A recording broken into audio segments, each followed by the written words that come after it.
Comprendre la situation à Gaza en carte. Depuis plus de 10 ans, les tensions entre la bande de Gaza et Israël ont fait des centaines de victimes. À ces affrontements parfois sanglants s'ajoute un blocus qui étrangle l'économie gazaoui. Alors, comment en est-on arrivé là ? Pour comprendre les origines de ce conflit, il faut commencer par visualiser Gaza. Gaza est une bande de terre étroite, large de 6 à 12 km et longue de 41 km, soit 3 fois la surface de Paris. Elle est bordée par la mer Méditerranée à l'ouest, l'Égypte au sud et Israël à l'est et au nord. Ce territoire d'1,9 million habitants enregistre l'une des plus fortes densités au monde, avec 5 000 habitants au kilomètre carré. La population se concentre dans 5 districts, dont Gaza City est le centre névralgique. 2 tiers des Gazaouis ont le statut de réfugiés et nombre d'entre eux résident dans les 8 camps créés depuis 1948 par les Nations Unies. Gaza n'est pas un État, mais l'une des 2 régions que comptent les territoires palestiniens avec la Cisjordanie. Occupés depuis 1967 par l'armée israélienne, ces territoires sont finalement confiés en 1994 à l'autorité palestinienne dans le cadre des accords de paix d'Oslo.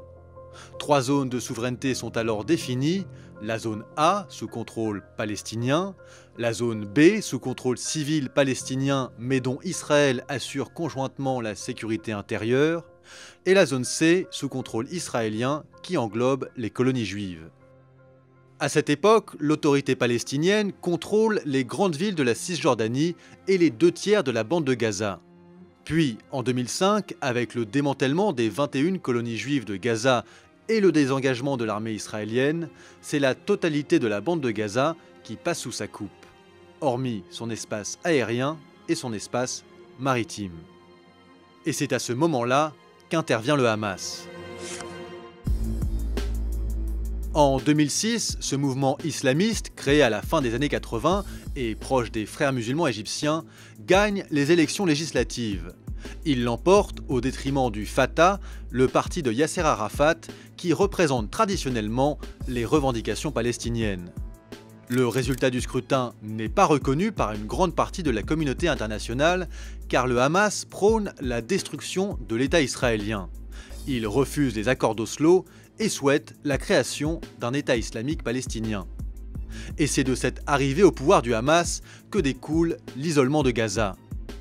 D'abord, un isolement diplomatique relatif, car Israël arrête le versement des droits de douane, et les États-Unis ainsi que l'Union européenne stoppent leurs aides financières. Isolement politique ensuite, car après de violents heurts opposant le Hamas au Fatah, le Hamas prend le contrôle total de la bande de Gaza en 2007. À la fracture géographique des territoires palestiniens s'ajoute donc une fracture politique et idéologique. D'un côté, la Cisjordanie contrôlée par le Fatah, reconnue par la communauté internationale.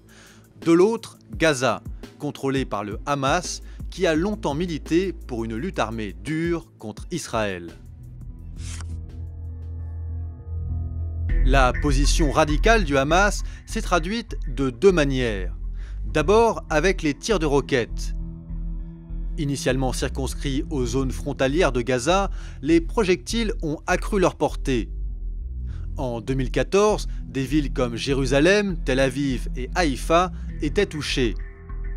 Sur toutes les roquettes tirées depuis Gaza, plus de 3/4 auraient été interceptées par le dispositif de défense israélien baptisé Dôme de fer.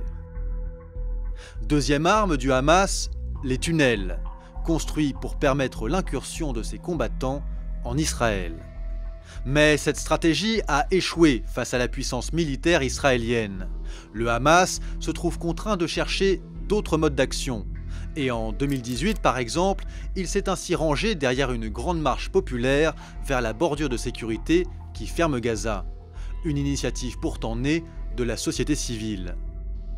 Cette marche dénonçait notamment le blocus qu'Israël et l'Égypte imposent à Gaza. En effet, les tensions territoriales se traduisent sur le terrain par un important blocus. Côté égyptien, le point de passage de Rafah reste très souvent fermé depuis le coup d'État militaire en Égypte en 2013.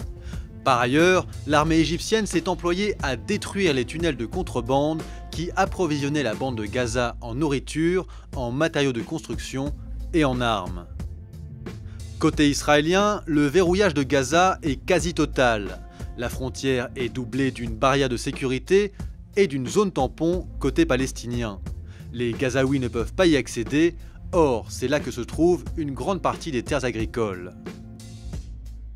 Il n'existe que 2 points de passage, celui de Kerem Shalom réservé aux marchandises et celui d'Erez destiné aux personnes. Ils sont régulièrement fermés en cas de crise. L'aéroport de Gaza, quant à lui, a été détruit en 2011. Côté mer, l'accès aux frontières par bateau est interdit aux Gazaouis. La zone de pêche de 20 000 nautiques fixée par les accords d'Oslo a été restreinte à plusieurs reprises par Israël à 9, 6, voire à 3 000 nautiques lors des regains de tension. Or, selon les Nations Unies, les eaux les plus poissonneuses se trouvent au-delà de 8 000. La fin de cette limite est donc une des revendications majeures du Hamas, car la pêche représente une importante source de revenus.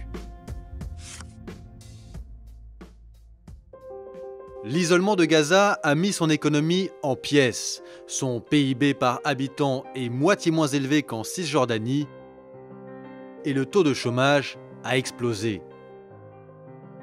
Coincée entre le blocus israélien et l'échec de l'administration du Hamas, la population gazaoui reste prisonnière de cette étroite bande sablonneuse.